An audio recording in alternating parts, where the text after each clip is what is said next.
So I'm delighted to welcome Stephen Dunbar Johnson, President International of the New York Times, and Ella Stopford-Salville, the Head of Networks and Partnership at Kite. Please. We're going to bring these up. So. Shall I bring them out?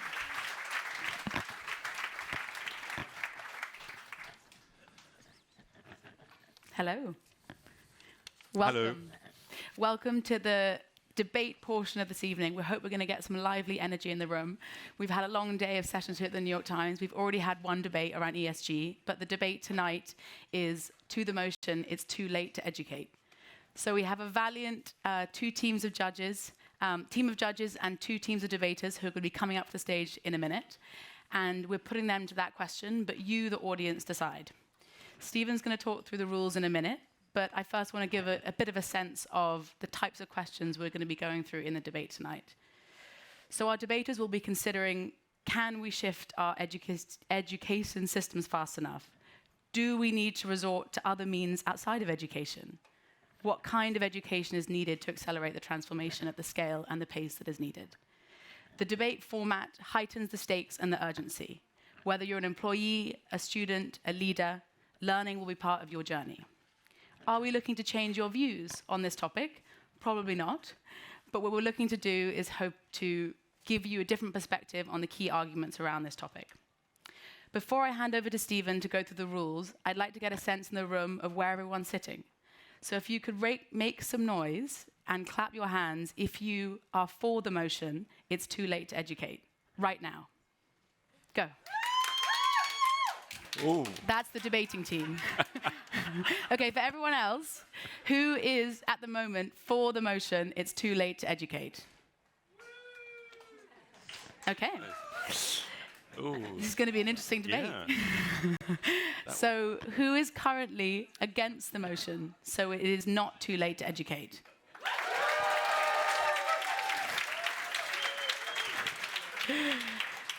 Stephen. We're going to be okay, don't worry. The rules, please. Right, now everybody listen up. This is important. The rules are important. So, are you listening? Good. Each debater, both for and against the motion, will have precisely 2 minutes, sorry, 2.5 minutes, get it right, Stephen, 2.5 minutes to make their arguments. There is a timer right here in front of you, debaters.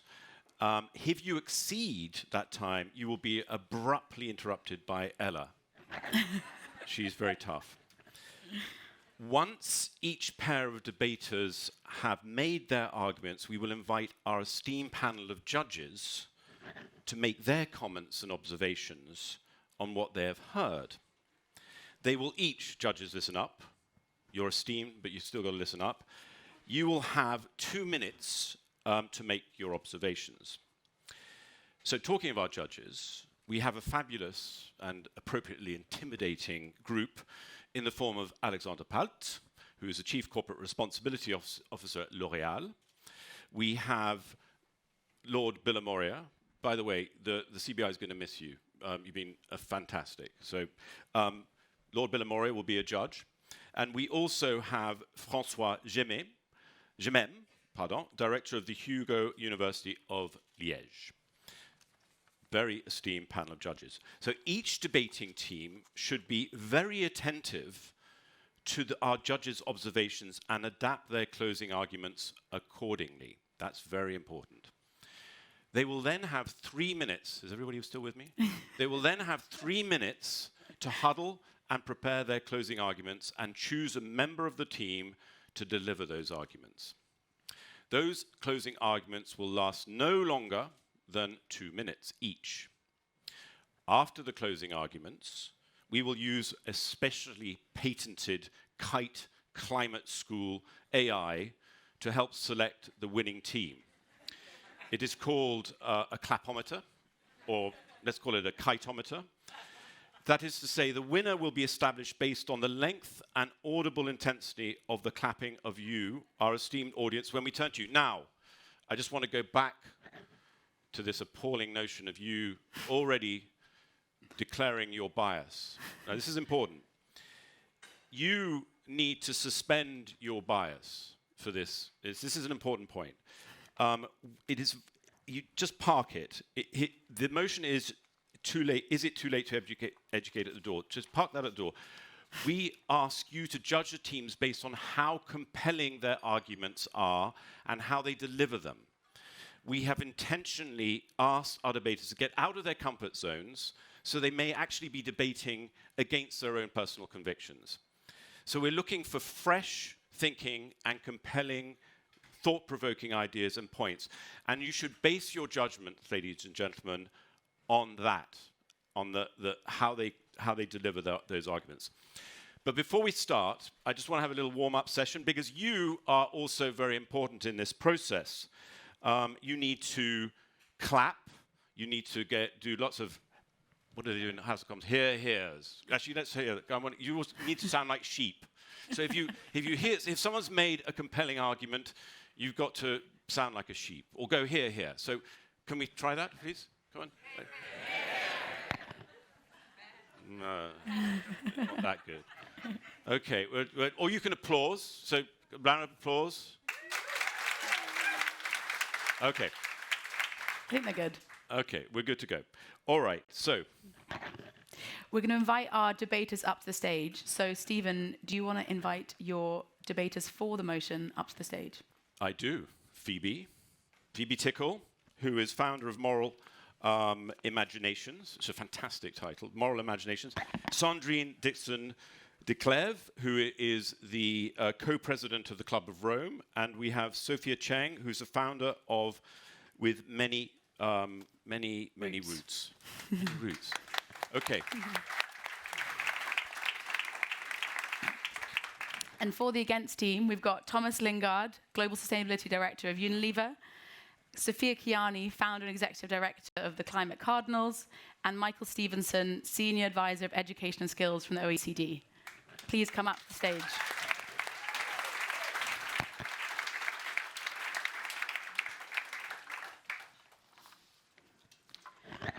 So, we're going to get started. Stephen and I are going to move off the stage, and it's going to be the focus of the debaters now. Debaters, you will see the timer come up on the screen in front of you. And as Stephen said, I will stop you if you're going over, so try and keep the time as much as you can. So, Stephen, if you want to announce the first debater from the 4 team. Sophie, you are up. And we want both of you, the debaters, to be standing at the podium. So, Sophie, please stand up and stand at the podium. And Stephen, what's her fun fact about Sophia? Sophia is desperate to engage people in the climate crisis. She's so desperate to do this that she has often tried stand-up comedy. So, good luck. You're going to be good. And for the against team, our first debater is Thomas Lingard. No, it's not. Sophia's going first. Sophia Kiani is going to be first. And she is the owner of 2 lovebirds, Rose and Peaches. So, Sophia, let's start with you. Okay. Good evening, audience. We know that you are a wise bunch and not readily seduced by simple narratives. You know that our time calls for complexity. Of course, it will be far easier for our friends on the other side of the motion to convince you that there is still time. We have the far trickier job of suggesting we need something far more radical. The clock is ticking. My clock is ticking. The consequences of the climate and ecological crisis are playing out in real time, to the point where we might fail to be shocked by another record being broken. And many are preparing. The very wealthy are building their bunkers. Some are stockpiling tin food. We are not being so radical as the near-term extinctionists to say it's time to self-sterilize, but we do need to meaningfully accept the science and the drastic urgency that they are calling for. And drastic times calls for drastic measures. Those of us with power and privilege need to reprioritize and consider our choices along new paradigms. And so I argue we do not have the luxury of relying on traditional mainstream education based on outdated principles built to churn out consumers in a system that is now consuming itself and the planet we depend on. Mainstream education... I haven't got time. Mainstream education has failed us. With its preoccupation of the most useful, we are losing generations who can speak different languages across cultures, the very tools we need to come to the negotiating table. We are losing our creative thinking with the erosion of arts funding, just at the moment we are being called to be our most creative. And with its focus on grading and league tables, we have bred a generation who are afraid of speaking up in case they are wrong. And to quote Ken Robinson, we stigmatize mistakes, and now that we are running an educational system where mistakes are the worst thing you can do. The result is we are educating the creativity out of our people. Creativity is just as important as literacy. And with the near absence of emotional literacy, it means we are unable to navigate our own emotional landscapes or those of others. And this does not fare well for the deeply emotive decisions around lifestyle choices we'll have to make in the coming decade. But let me be tangible. I go into companies from the most household names to those really industrial heavy ones. And what I see is powerful people assuming that they have none. In a tragic example that comes up time and time again, grown-ups of senior managers are afraid to pick up a felt tip pen and draw a doodle or even a line in my workshops. When it comes to thinking up solutions, these senior managers responsible for employees and resources only see themselves as consumers and individuals, thinking about how they're going to cycle to work more. How are we supposed to respond to the paradigm shift our times call for when those in corporations holding much of the power and the ability to shift quickly are so creatively stunted? It looks like I'm running out of time. So, what if it's too late to educate, what can we do? Now is the moment for transformation, en masse, inside the workplaces. Please, can they be fun, hopeful, and community building? And can we equip ourselves with the emotional literacy to stand tall in the face of hard decisions? Well done. Well done, well done. Sophia, could I get you to come and stay standing? Yes, you're still saying. That's all right. No worries. We've now got the second Sophia, which is very confusing, debating against the motion. Sophia, over to you. Just a few years ago, 40% of adults in the world had never heard of climate change. And in my family's home country, Iran, 5% of Iranian students couldn't properly explain the greenhouse gas effect. While we've made great strides since then in increasing international climate literacy, it's imperative to ensure that my generation, which will bear the brunt of the climate crisis, has access to comprehensive climate education that will prepare us to take on green jobs and protect our communities. But right now, this isn't the case, because climate change is currently an optional topic in most public schools in the United States, where I'm from, which is horrifying given we are one of the world's largest polluters. This means many young people lack access to basic information about climate change and its effects on our future. Even among states that do teach about climate change, the curriculum is severely lacking. The National Center for Science Education found that only one state received an A when grading all the states on climate education, while 6 of them received Fs.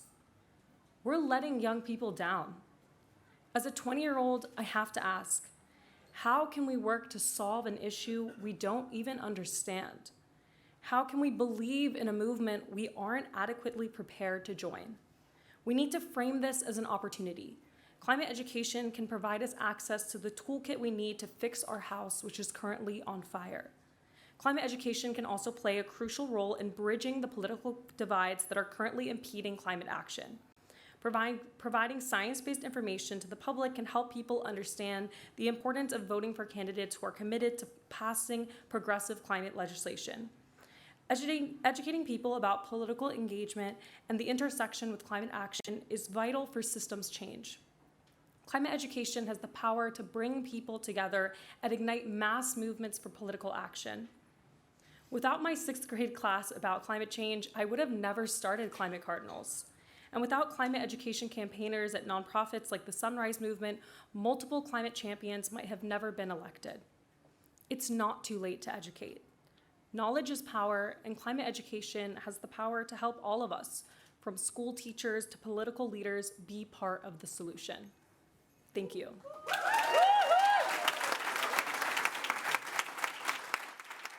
you. Great first round from the two Sophias. Yes. Who have we got next, Stephen, We've on got for the Phoebe. four side? Phoebe, you're on. You're gonna rock it. Now, Phoebe was swimming in the Welsh Sea this morning, so you're full of cold water endorphins, and you're gonna rock it. Okay. Who's up on your side? Sorry, No, Michael. What are you doing? Tactics. Michael is going to be our next debater for the Against team, and Michael has found himself in an interesting situation where he's now working with his headmistress from 40 years ago. Wow. In a professional context. Yes. Phoebe, Okay. Phoebe, you're go. on. Ladies and gentlemen of the audience, judges, panelists, it's my delight to be here. I'm here to argue that the education system is fundamentally unfit for purpose and must radically shift to prepare us all for climate change. Use your moral imagination for a second to imagine the world of the future. We know, yes, no, it will have mass civilizational unrest, millions of climate refugees, unstable weather, fires, floods, sea level rise, and thus a breakdown of global infrastructure and food systems if we do not act. These are all part of just a 1.5 degree warmer future. They will affect all of humanity, and the poorest have already been the first to suffer. So, we need all children and their parents alive today to be adequately prepared for the four horsemen of the future galloping over the horizon: famine, fire, flood, and death. The top priority in this future is not to learn the times tables, it's not to read Shakespeare, and it's definitely not to compete to build a money-making career. The priority is to be prepared for this future and take part in the biggest mobilization of human history to do something about the risks and challenges that we face. And our education system is fundamentally ill-equipped to prepare our young people, and all of us, parents included, for this climate future reality. It's like sending a firefighter into a burning building with a fire hose that doesn't take water. The purpose of any program of education, learning, and development needs to fundamentally address the global crisis of climate change, not to the exclusion of other disciplines, but as the fundamental context to them all. Today's education system traps people and prepares them for a future that will not exist. It's inflexible. It's only aimed at children. We need to help people of all ages to learn and change and also imagine a different world. Exactly. And it takes too long. It takes 13 years to finish school. We don't have 13 years, obviously. Other speakers have spoken about the many drawbacks of the current education system. We know from the Teaching the Future study from 2021 that 92% of teachers are concerned about climate change. But 41% said climate change is never mentioned in their schools. This is clearly unacceptable. We have to change this. What else? People talk about adding more climate jobs. Scrap that. We need... No. can we give her mic back? No, which is, I think, a timer. Did it- No, did it- no, did it- no. time- You- Very good, Dave. Very good. What do we think? Do we think we should give Phoebe 10 more seconds? Okay, come on.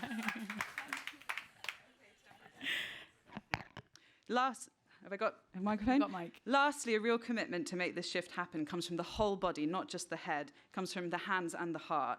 We need an education system that includes art, creativity, systems thinking, imagination, relational approaches to engage the heart and gut, alongside the head to give direction and the hands and the feet to take action. Thank you very Well much. done. Phoebe, do you mind staying up here? Do you mind staying at the podium? Yes. That's all right. Just one more time. Michael, against the motion, 2.5 minutes. Go. Well, it's absolutely not too late. But yes, we do need to rethink education globally and fast. The purposes, what we learn, how we learn, and who learns. Sophia, and Phoebe say it's vital that we change and don't think that we can. My message is we must and we are. It's already happening. Since the Industrial Revolution, we've educated people by and large for employment and to grow the economy. But it's got us into trouble. our economies are unsustainable, and 30% of us, yes, are excluded because we struggle with cognitive exams. Education for employment is not what we need. What we need is education for human flourishing. A bit of Aristotle, who told us that the great life is moral, reason-infused, meaningful, and contemplative. And a bit of Kate Rayburn, who told us that it's not just about the ceiling beneath which we must not fall, but the floor, but the ceiling through which we must not crash. It's about allowing every learner to find their purpose in life, to make a better world, and 3 human intelligences that robots won't have: adaptive problem solving, ethical decision making, and aesthetic perception. That is head, hand, heart. That is science, altruism, and seeing the beauty in our world. Not a pipe dream, the OECD are already at it, with 7 great countries around the world thinking this through on a very fast timeline. Unbelievably, the UK has joined in. Nor is this just about kids in school, or even the workforce. It's got to be for everyone. Lifelong learning, not just formal learning, but informal too. And I would end by saying this: it's not too late to educate for climate change. We're already doing it. But to do it properly, we have to rebase education on new policy, new purposes, and new practices. That process is beginning among the world's best education systems, so you can reject the "it's too laters" because there's real optimism and momentum in what's starting to go on.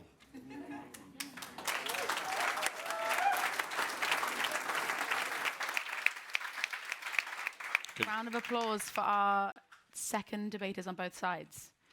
How's everyone feeling?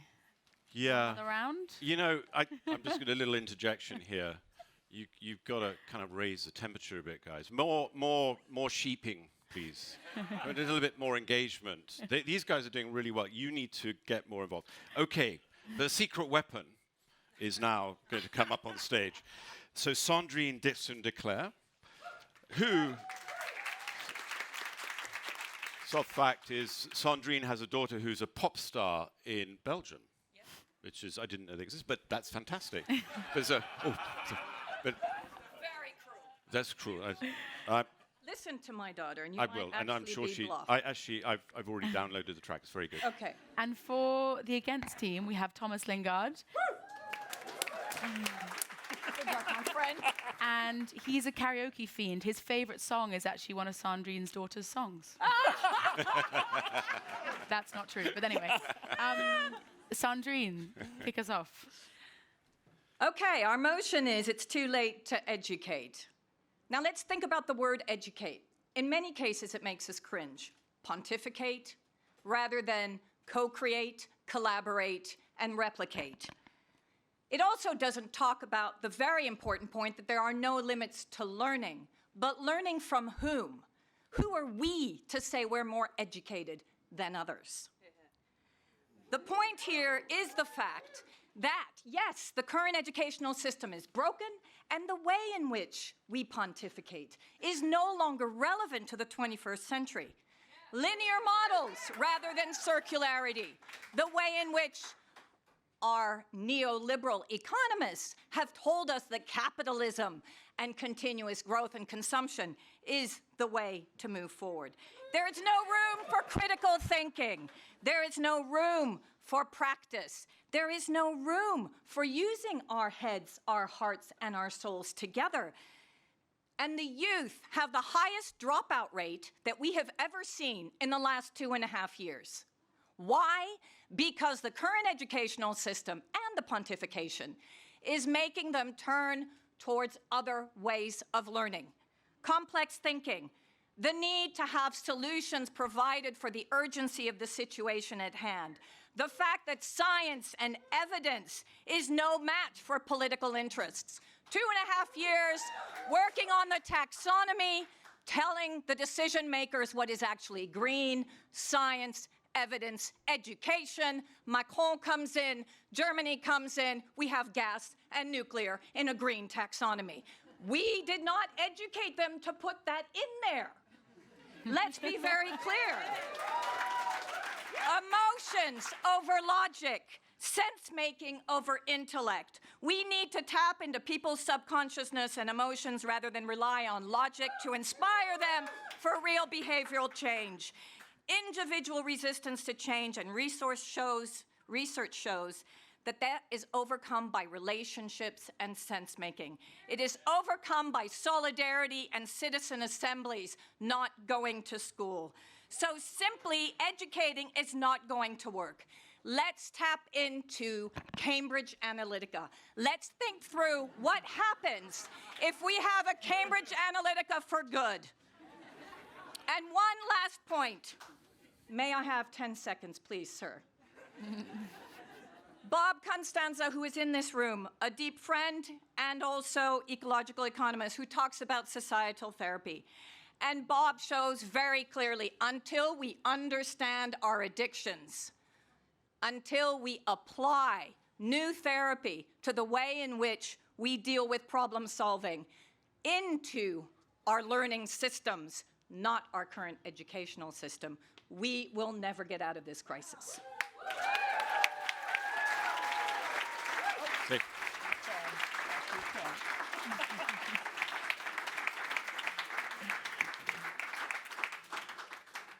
Over to you, Thomas.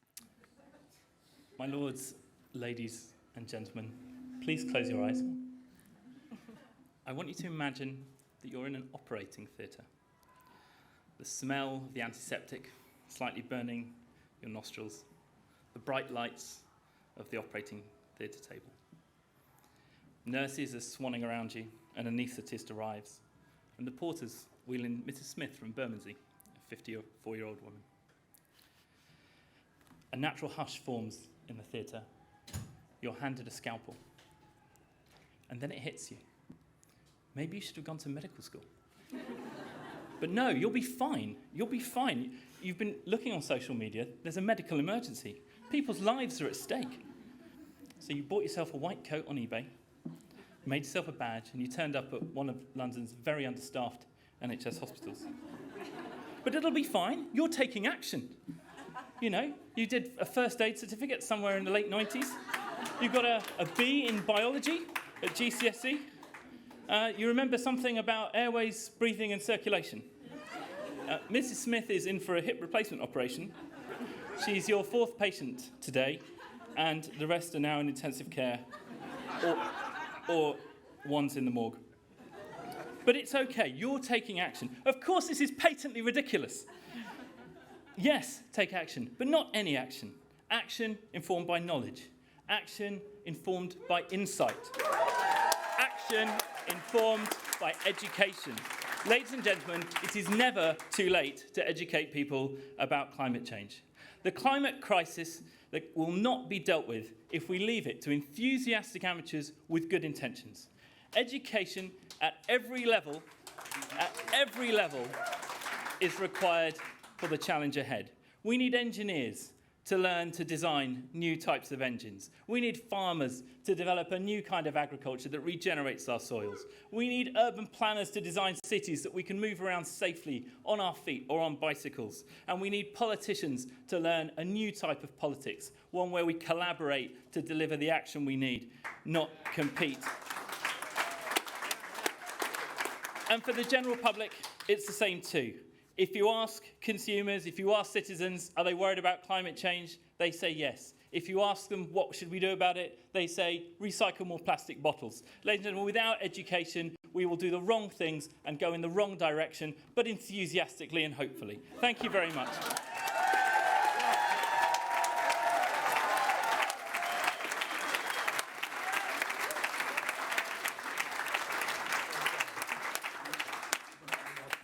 That was good. Both. That was great. Can we All right. For the debaters. So we want. Should we give it up for debaters once? Yeah, come on. That was.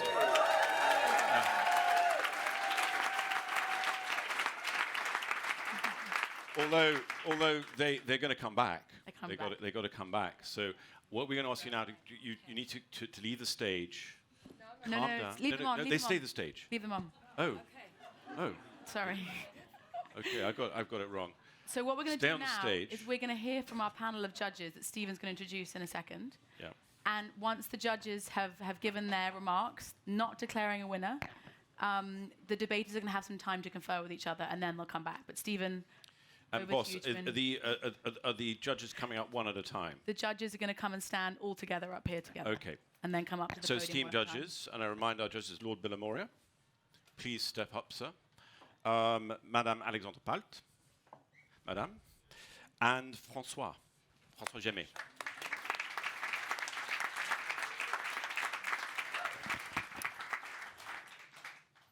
So each one of you have got precisely 2 minutes, and you're on a clock, and we're not going to treat you any differently, despite the fact that you're very important people. You will be cut off at 2 minutes. So we're going to start, Lord Villamoria, I think we're going to ask you to kick off. You want me to go first? Yeah, I do. I know I'm in trouble for the, but yes. Okay, so, wow, what brilliant debaters. I think they were very impressive, all of them. So, there we go. So, if I just run through for the 4, it's too late. Sandrine, you were number 3. Really, really good. I thought excellent. Education, great, fantastic. If we go for Phoebe, really impressive. Excellent. Phil, I'm just trying to find a quote from you. It takes too long, 13 years, too long at school. And then, who's the one I've missed? Who have I missed? Sophia. What can I say? What can I say?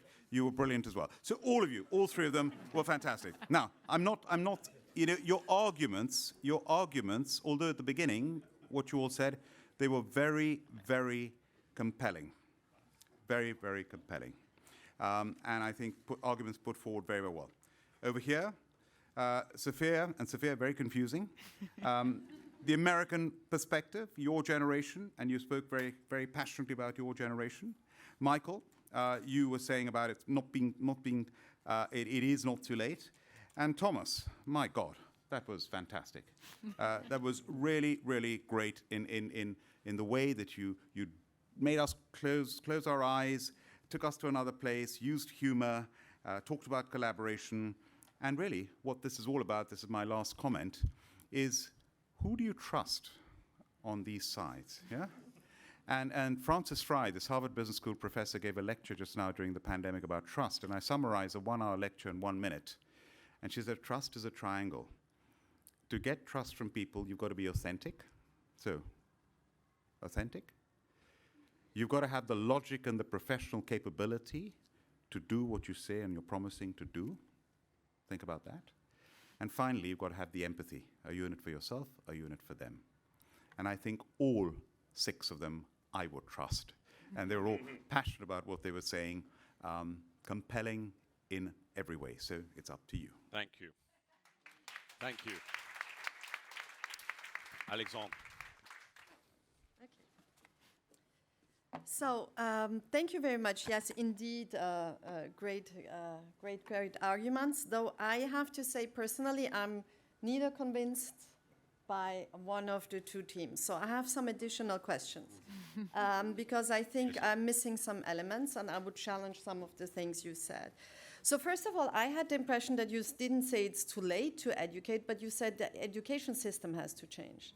So that is kind of a different issue then. So is it just this education system that is not working in educating the people rightly? Or is it too late to educate and we need something else?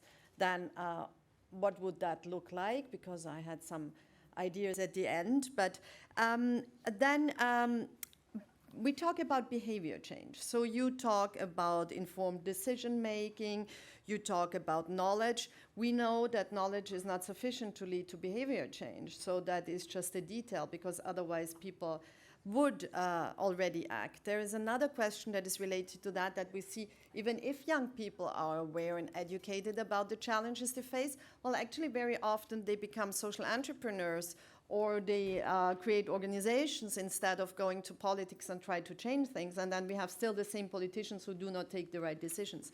So we see that education doesn't lead people forcibly to take responsibility.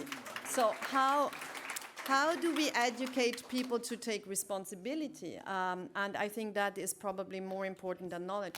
So how do we educate people to take responsibility and to lead? And actually, I'll stop and give my 20 seconds that are left to somebody else, because I said I asked the questions. Thank you.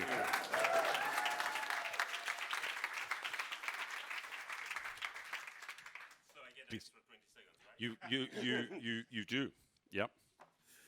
Arbitrarily. Well, thank you very much. I think we've heard a lot of really compelling arguments that certainly made me rethink some of my perspectives. In daytime, it is actually my job to educate about climate change, as I teach on climate change in different universities in Belgium and in France. Not as good as British universities, though, but we're doing what we can. And I'm always impressed by how good my students are, by how educated on climate change they are. And I can say that their knowledge of climate change is getting better year after year. 10 days ago in France, new MPs were elected. About 600 new MPs were elected. And with some colleagues from the IPCC, we decided to give them some basic one-to-one training on climate change. So we stood outside of the parliament and we offered them some basic training. About 150 came. Many of them were extremely friendly and polite, but also rather clueless about climate change. And very often I hear people saying, well, you know, the new generation will be so much better. The new generation will fix things. The new generation knows so much more about climate change than the older generations do.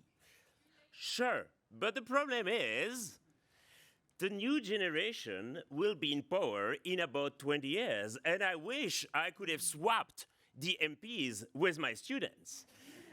And that is a real problem. So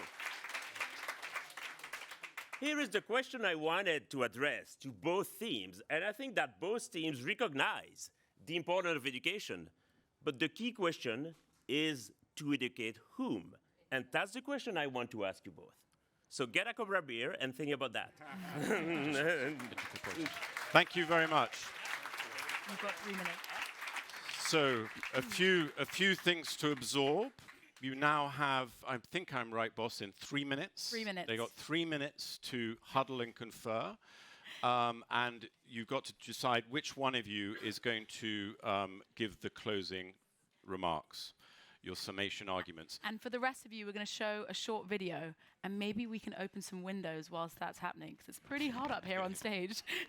Okay, Yep. Stay up here and confer on stage. They're going to huddle here. There. You can huddle wherever you want. Do you want to huddle there? So you get to choose.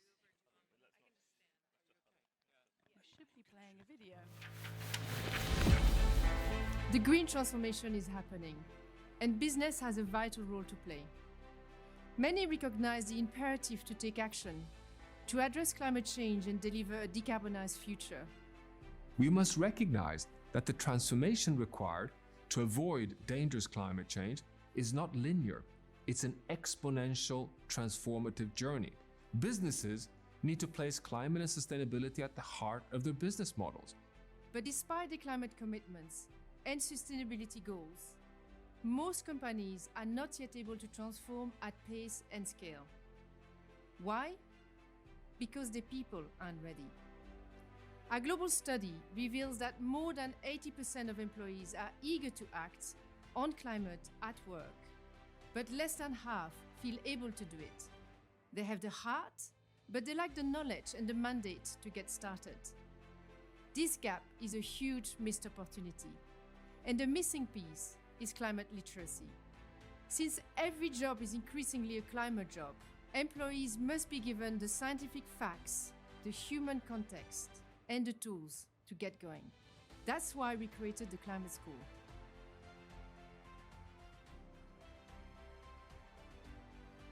Our approach engages employees at 3 levels. There's the head, imparting knowledge, understanding the science and its implication on business. There's the heart, inspiring the commitment, the emotional connection to the issues at stake. Then there are the hands, igniting action, and creating a sense of agency and the ability to act within their role. I got involved with the Climate School because when I'm delivering my workshops, I can see there's a real need for more climate education, and Climate School is delivering that at scale.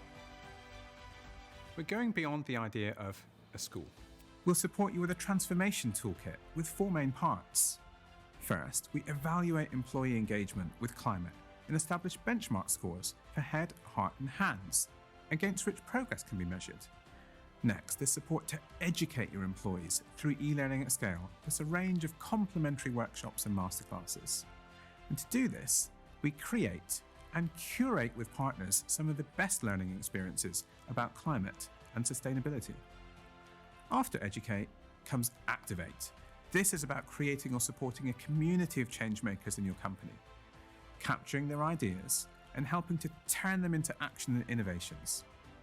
We can also help you get plugged into citizen action initiatives, set up employee challenges, and make change tangible.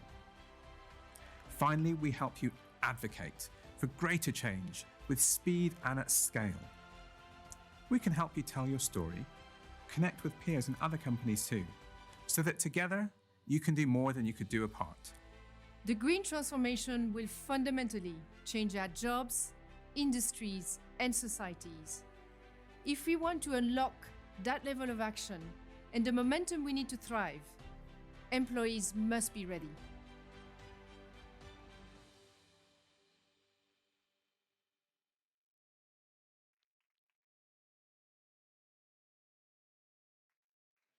Moment of truth. Coming back to our final Moment portion truth. of the debate.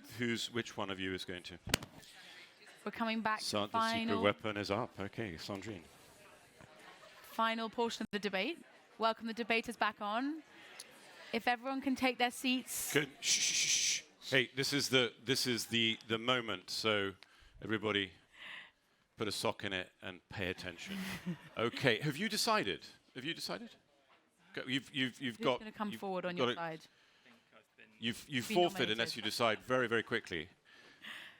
We've decided on this side. So we've got Thomas Lingard for the against side. Who's coming for the for side? The secret weapon. It's you, yeah? Yeah. On y va? You're together again. So Sandrine, Sandrine's going to go first. Am I? Okay. Yep. You've got 2 minutes on the clock. We're just going to shift that clock to 2 minutes. And we're going to hear the final rebuttal from each side before the audience votes. That's a very good point. There's a very good point here. That we did ask for the motion team to go first Yes. before, so maybe we should ask them to go second this time. I think that that's is probably fair. Thomas, how do you It's a feel very- about that? Well, I haven't got my third point yet, so it seems a little unfair. But So, well, you've had 3 minutes to huddle. yeah, that's Okay. fine. The Okay. against team is going to start. Thomas Lingard, the final battle against the motion. So, thank you. I'm really looking forward to that beer. Well, look, the other team, we're really grateful to them because we think they've just done our job for us. You know, we've been trying to have a debate on whether it's too late to educate, and all they've been talking about is whether we're doing the right kind of education. You know, there's no disagreement that education needs to be more emotionally engaging, more creative, more solutions-focused, and less scientific and dry and all about parts per million and things like that. There's no debate about that. So we're all agreeing that we should be doing education and it's not too late. So that's the first point. And then the second point, who should we be educating? You know, great question, who should be? And the answer, of course, is everyone. But this isn't just about technical education, right? This is about political education. And I think when we've had the behaviour change conversation that any of us that have worked in consumer industries have had, you know, we've been focused on trying to get consumers to think about sustainability in the shopping aisles, in their kitchens, in their bathrooms, which honestly is not the most important place to be thinking. It's the most important place is to be thinking at the ballot box, because so much of the change we need to bring about has to be systemic change, has to be political change. And if people are buying organic carrots and voting for the wrong parties at the ballot box, we will not get the change we need. And so we need to educate everyone, but particularly in their capacity as political actors in whatever sense they can be. So, ladies and gentlemen, of course, it would have been good to start climate education in this new, better way 50 years ago. That would have been the best time. But the second best time is now. It is never too late to educate on climate change. Thank you.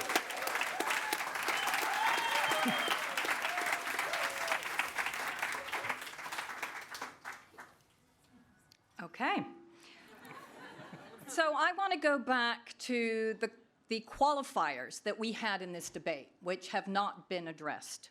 One qualifier was, is our educational system broken? And Ella, this is what you brought in. The second qualifier was the element of time. If we have seen that actually the way in which we have been educating is not serving the purpose. Remember, this is 50-year anniversary of the Limits to Growth. Sorry, guys, we are hitting a wall. The Limits to Growth very clearly told us what was necessary. But the question from the judges was, then what do we do? Taking that element of time and understanding that the educational system is broken. Stop talking about educating and start talking about learning. Learning is different. Education means we know what you need to learn. Learning means together we will learn how to move forward. The sense-making of how climate change impacts our lives in the Midwest, a farmer's life, a housewife's life, not you're in my life, someone else's life that we have not gotten to. That was Cambridge Analytica. And now it's Cambridge Analytica on steroids for good.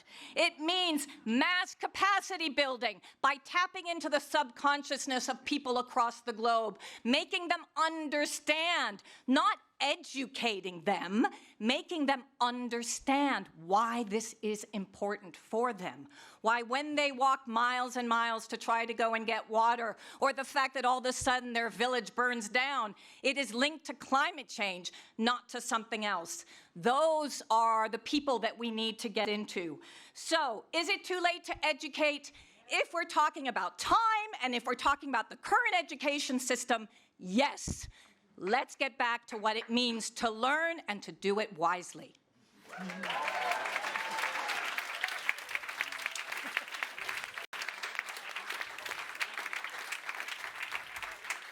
Well done.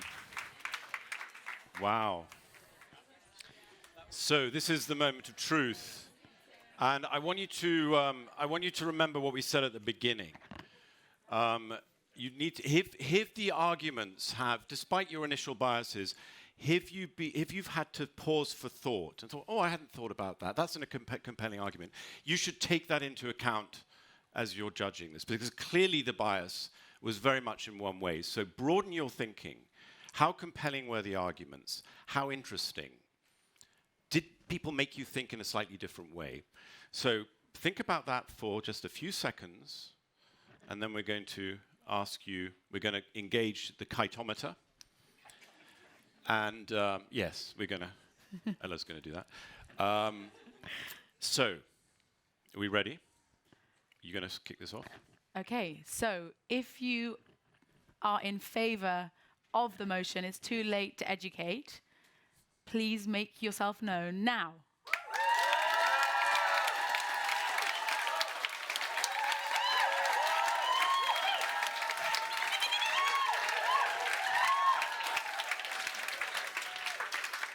I mean, that's a huge difference from the beginning, so that in itself is an achievement. And now let's go to the second side. If you're against the motion, i.e. it is not too late to educate, give it up now.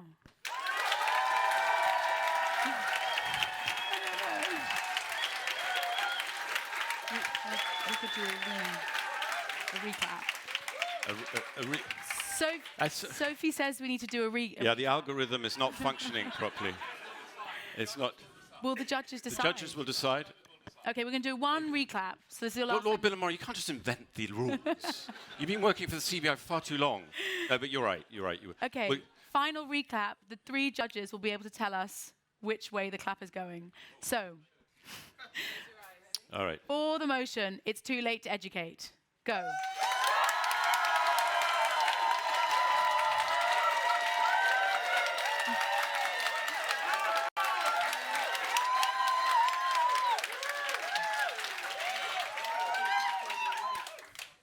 against the motion, it's not too late to educate. Go.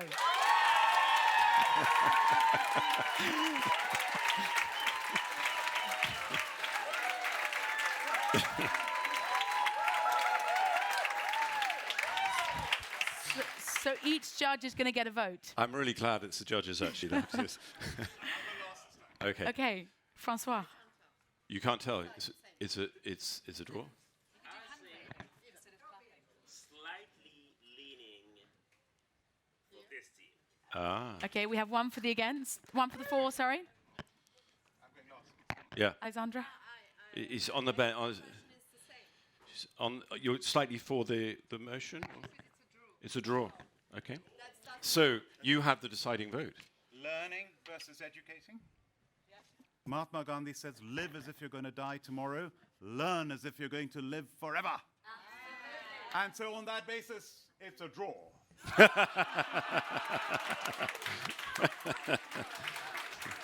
Thank you. I think that was fantastic. It's clearly too late to educate in the same way that we have been, I think, is the conclusion. And the other conclusion, it seems to be, is that we really need to educate our political class. With that, I want to thank everyone. I just want to say one thing before we leave, though, and that is admiration for Sophie Lombard and everything she has done over...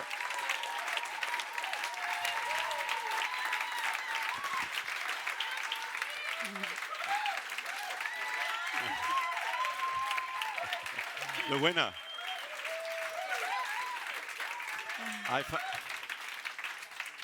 I've had the great honor of working with Sophie for, I think, something like 20 years. She has become an incredibly trusted partner of the New York Times, working very closely with our newsroom. And that's not easy as an outside organization.